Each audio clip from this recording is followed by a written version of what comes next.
ഒരിക്കൽ കൂടി ഡോക്ടർ അജയൻ, ഈ നമ്മൾ വിഷം വാങ്ങിച്ച് കഴിക്കാൻ പൈസയില്ലെന്നൊക്കെ പറയുമ്പോൾ നമ്മുടെ ഈ ചർച്ച വേറൊരു രീതിയിലോട്ട് പോകാൻ പാടില്ല. കാരണം ഈ അരളിപ്പൂ വിഷമാണ് എന്നുള്ള സാധനം നമ്മൾ കുറേ ആളുകൾക്ക് പറയണം. ആത്മഹത്യയൊക്കെ ദിനംപ്രതി കൂടി വരുന്നൊരു സംസ്ഥാനമാണ് നമ്മുടേത്. അത് മാറ്റി നിർത്തിക്കൊണ്ട് ഞാൻ ചോദിക്കുകയാണ്, എന്തുകൊണ്ടാണ് സൂര്യയെ രക്ഷിക്കാൻ പറ്റാത്തത് എന്നുള്ളൊരു ചോദ്യം അത് അവശേഷിക്കുന്നുണ്ട്. സൂര്യ കൃത്യമായി പറഞ്ഞു ഞാൻ അരളിപ്പൂ, അപ്പോൾ ആ വിഷം അത്രത്തോളം എഫക്ട് ചെയ്തു എന്ന് വേണോ നമ്മൾ വിചാരിക്കാൻ?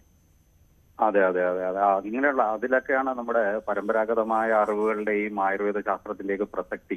അപ്പൊ ഇത്തരം ഒരു വിഷ സ്വഭാവമുള്ള ഒരു സസ്യത്തിന്റെ ഏതെങ്കിലും ഭാഗം ഉള്ളിലോട്ട് പോയിക്കഴിഞ്ഞാൽ എന്ത് ചെയ്യണമെന്നുള്ള അതിന്റെ പ്രതിവിധി മറുമരുന്നുകൾ നമ്മുടെ ആയുർവേദ ഗ്രന്ഥങ്ങളിലുണ്ട്. അപ്പൊ പണ്ട് കാലത്ത് ഇത് നടന്നിരുന്നിരിക്കാം. അപ്പൊ അതുകൊണ്ട് തന്നെ ഈ ഗ്രന്ഥങ്ങളിലെല്ലാം വളരെ വ്യക്തമായിട്ട് ഇതിന്റെ നിർദ്ദേശമുണ്ട്. അപ്പൊ നമുക്ക് ഇതിനകത്ത് ചെയ്യാവുന്നതെന്ന് പറഞ്ഞു കഴിഞ്ഞാൽ പശുവിന്റെ പാലാണ് ഇതിനകത്ത് പ്രധാനമായിട്ടും പറയുന്നത്.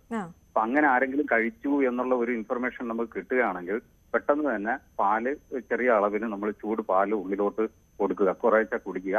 ഉടനെ തന്നെ അടുത്തുള്ള ഹോസ്പിറ്റലിലോ അല്ലെങ്കിൽ ഏതെങ്കിലും ഡോക്ടറെ കണ്ടിട്ട് ഇത് ചെയ്യണം. അപ്പൊ അതിനകത്ത് നമുക്ക് ഛർദ്ദിപ്പിക്കുക എന്നൊക്കെ പറയുന്ന നമ്മുടെ ആധുനിക ശാസ്ത്രങ്ങളിൽ ചെയ്യുന്ന വഴികൾ ഇതിൽ പലതും ഇതിനകത്തും പറയുന്നുണ്ട്. അപ്പൊ അത്തരത്തില് ഉള്ള ക്രമങ്ങളിലോട്ടാണ് പോവേണ്ടത് നമ്മൾ. പിന്നെ നമുക്ക് ഹൃദയത്തിനെ സംരക്ഷിക്കുന്ന ഔഷധങ്ങൾ നൽകാനും ഒക്കെ ഉള്ള നിർദ്ദേശമുണ്ട്.